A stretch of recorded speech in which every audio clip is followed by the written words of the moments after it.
In the United States, we spent more than $15 trillion on the war on drugs in 2010. In 2015, drug laws violations reached 1,488,707. The number of those arrests for possession was at 1,249,025. Criminalizing the use and possession of drugs and not treating it as a health issue leads to overpopulation of our jails. Since 1971, we spent over $1 trillion on the war on drugs. Every year it costs us about $25,000 to jail each inmate. America spends 58% less to educate a child than it does to lock someone up for drugs. In 2015, drug law violations reached 1,488,707.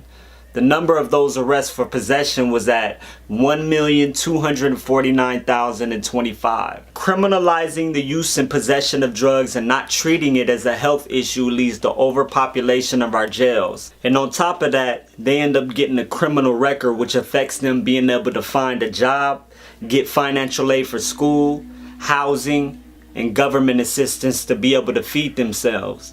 There are studies that say with less opportunity, good health care, and sufficient education, the crime rate goes up with those communities. The policies on drug prohibition are implemented because of what the drugs make people do, like breaking laws.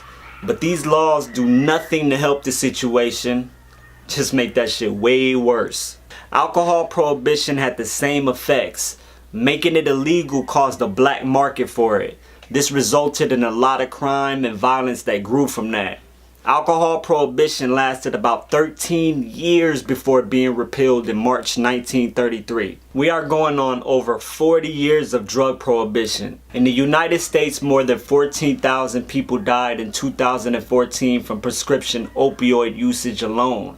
When Portugal decriminalized drugs in 2001, it resulted in less drug-related deaths and a decline in drug abuse. Instead of making it a crime to possess drugs, they made it a violation punished with fines and rehab. In the late 1990s, Portugal had crazy rates of drug addiction, an HIV epidemic, and major prison overcrowding. Portuguese health ministry estimates that the number of heroin addicts reduced from 100,000 at the beginning of the program to 25,000 today. In 2001, the CIA estimated over 22,000 people were living with HIV. HIV infections dropped since the decriminalization of drugs in 2001. It went from 1,016 to only 56 in 2012. The number of overdoses dropped 85% since they decriminalized them. And they have the lowest mortality rate in Western Europe. Colorado legalized weed for adults in 2012. And since then, crime rate has dropped 14% and marijuana sales have reached $506 million in tax revenue. 51% of that revenue went to K-12 education. In 2016, Washington made $256 million and Oregon made $60 million in tax revenue. It seems to me it only makes sense to decriminalize drug usage.